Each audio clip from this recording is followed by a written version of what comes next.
Hey guys, welcome back to my channel. As you can see, I'm finally jumping in, better late than never, with Natalia's Council of 7 hashtag. And Natalia's channel, I believe, is called Ouroboros on YouTube, and I'm really hoping that I have pronounced that correctly.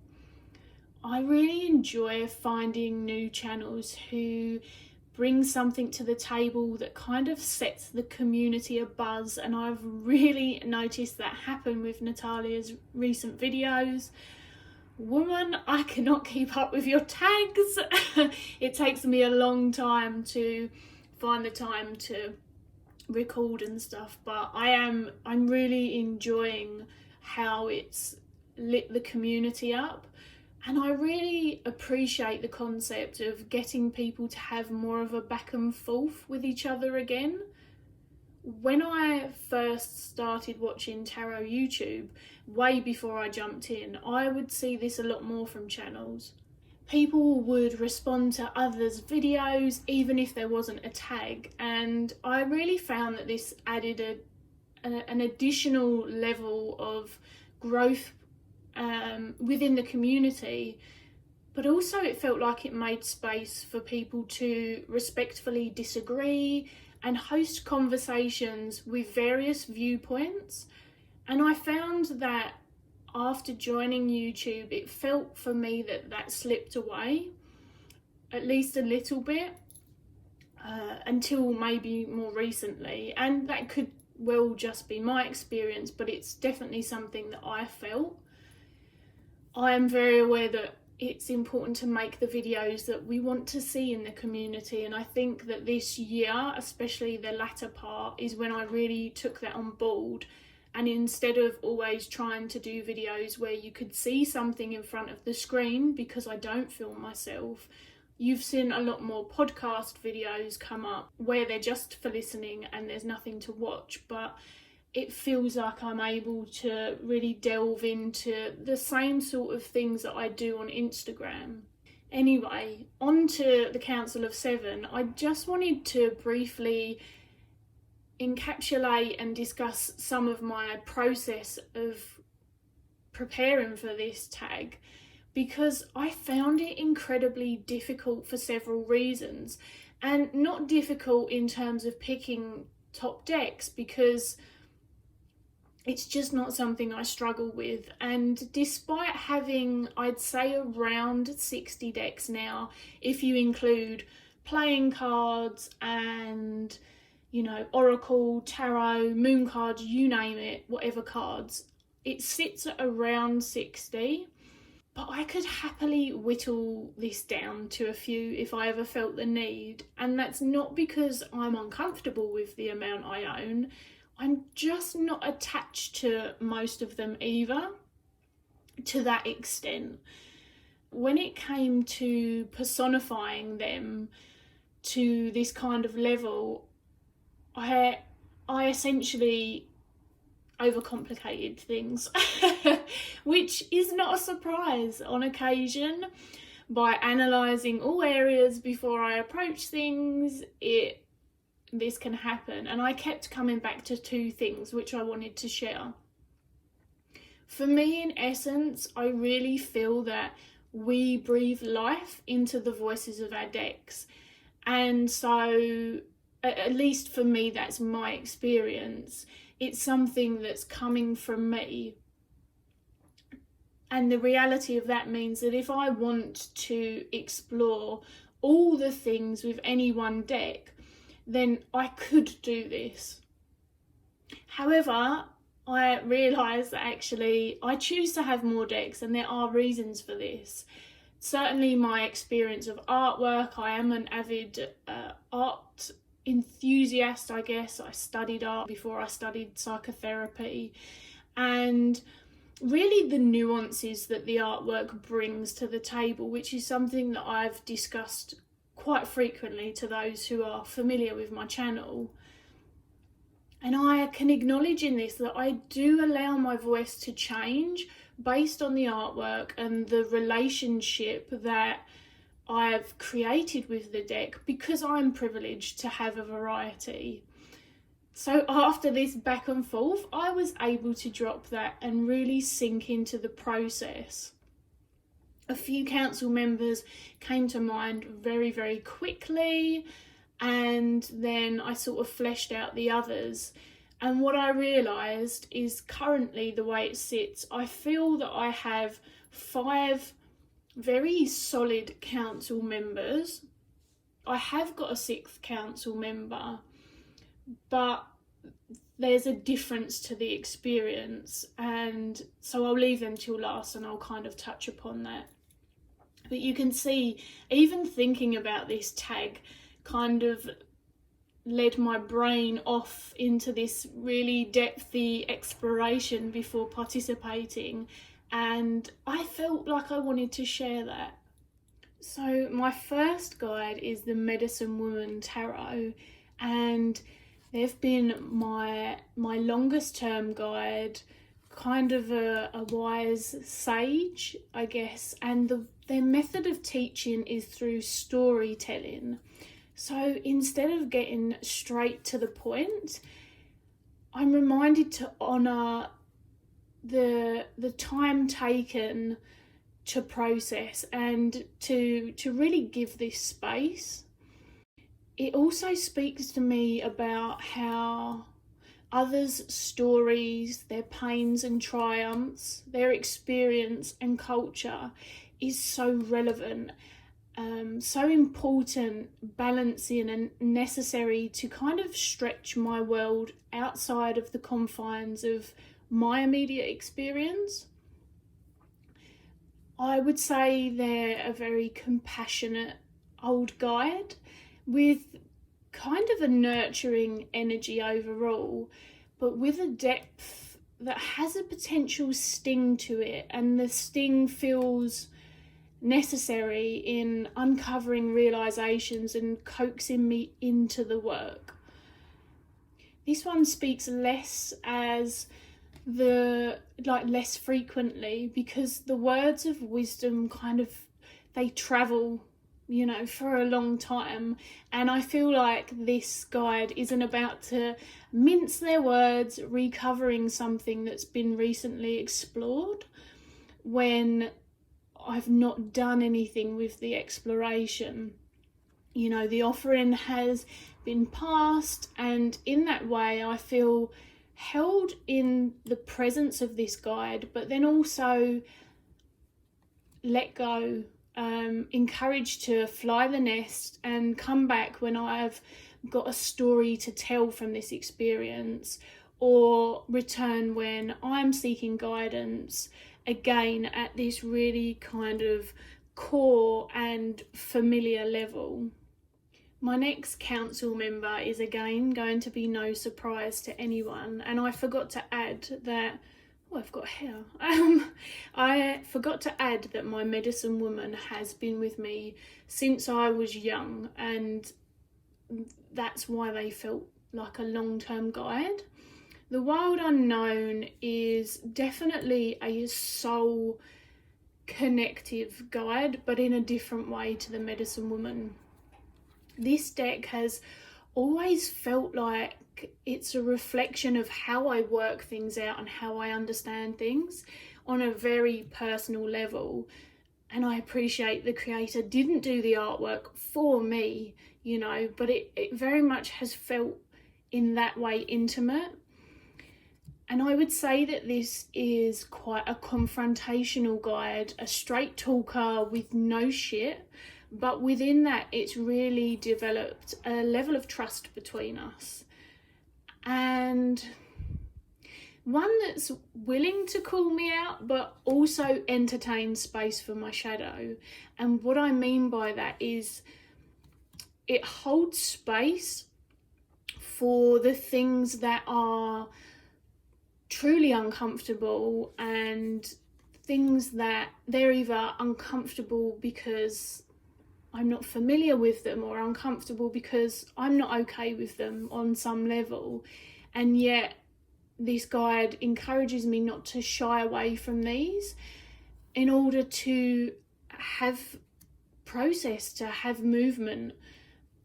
It's analytical, but not without emotion. There is definitely emotion and movement there, but the kind of no shit aspect is it's kind of not sitting in an experience so long that it becomes procrastination or avoidance. Like, this guide has no time for avoidance.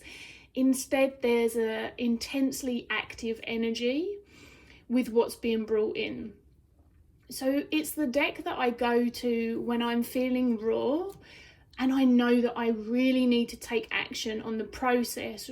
And within this, it's really the one that deals with the realm of consciousness and its varying layers. That's really where this one sits for me. Next up is Tarot of the Hidden Realm, and this is my emotion-focused guide. It's the one who encourages me to come away from analysis paralysis and tells me to exist within my emotional realm and my body and to have connection with that. It teaches me the importance of doing this for myself as well as providing this space for others. And I guess it reminds me not to be a hypocrite and to regularly enter the space of now and the space of connecting with the body in its current truest expression. So it's a really challenging mentor who comes at this through kind of a primal and artistic expression of self. I would say that they're a very empathic guide who is willing to come and be with me wherever I am. They're not requiring for me to kind of adapt or change something, but rather we're sharing a very felt experience together. It doesn't have to lead to anything. There's no required destination or expectation of a destination with this particular guide. The focus is very much in a mindful, present intent. And movement is focused on feeling, sensual feeling, bodily experience, and it taps into the wild spirit that is immersed in the forests of my soul. I can almost imagine them playing a fey tune to catch my ears and dance me into a space in which we share. And each time I come to this guide, it is so unique and such a different experience, but this guide always remains within this space, kind of waiting for me on this particular path. Guide number 4 is the Wildwood Tarot, and this is my magical but earthy guide. I kind of feel like they've almost become a coven member to our very intimate coven. Someone to share my craft with and really sink into the dirt of the earth. I guess this guide is... They feel like someone who teaches the way before technology progressed in such a way that life became so fast, and there was an element of touch and connection kind of lost on a not for everyone, but in a kind of general sense. So similar to the medicine woman, they remind me of the web that I am merely a part of.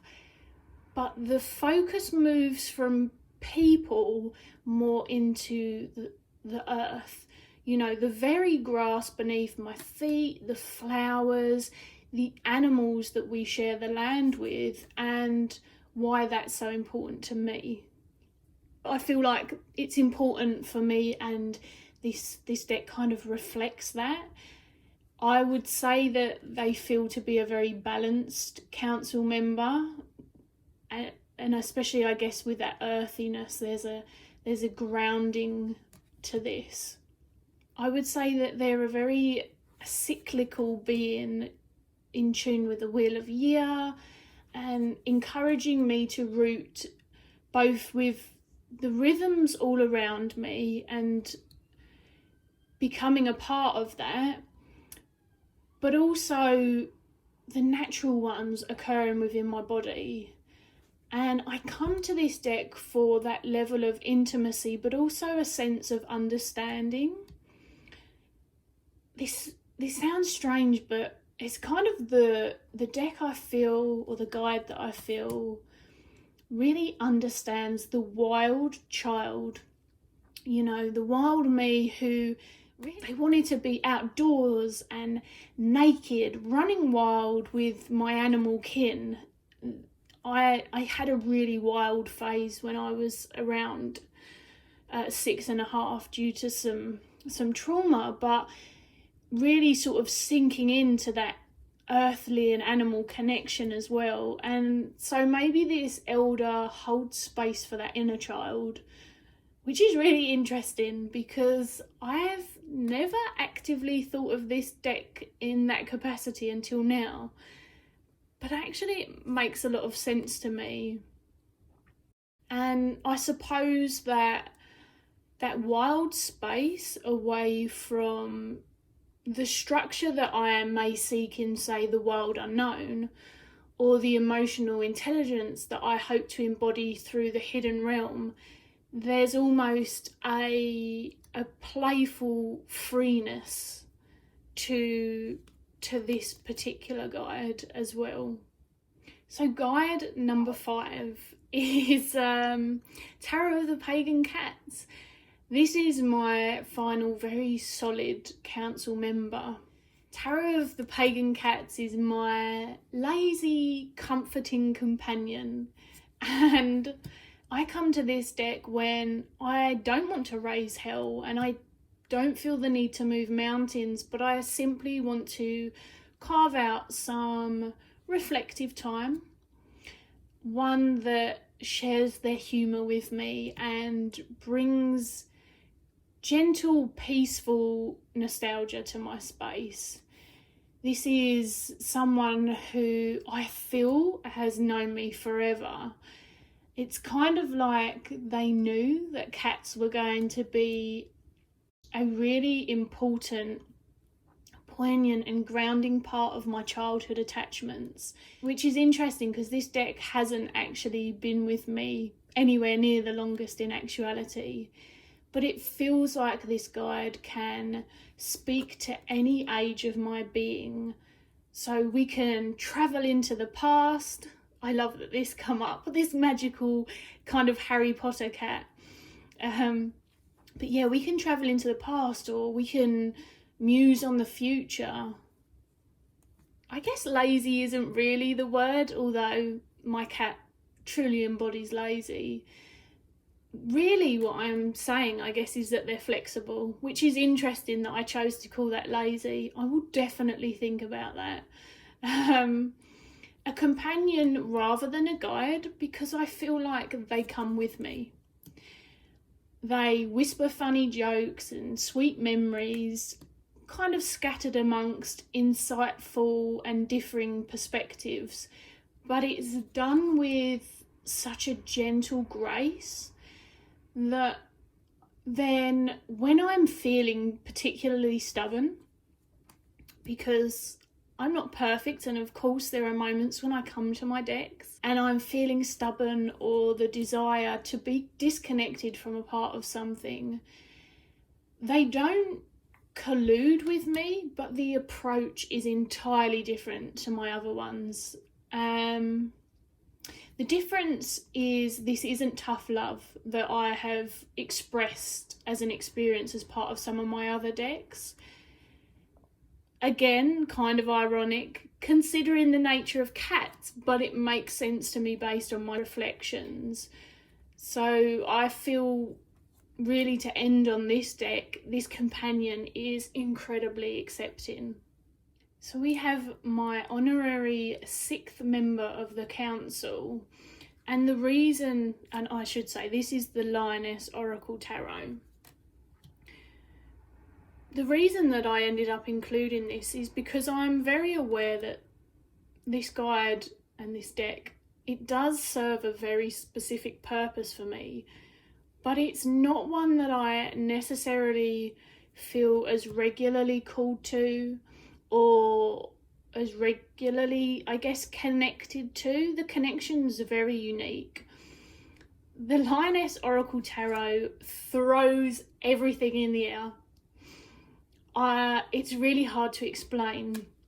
So this guide, they speak in riddles. It's very abstract and they're very unapologetic about it.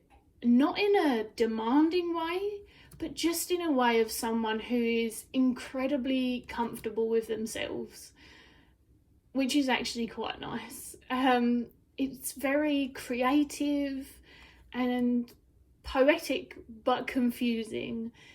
Almost like this guide's not really trying to help me understand them, because there's a lesson to be found moving through the experience of trying to. I hope that people are following me, but in essence, this really is my experience of this.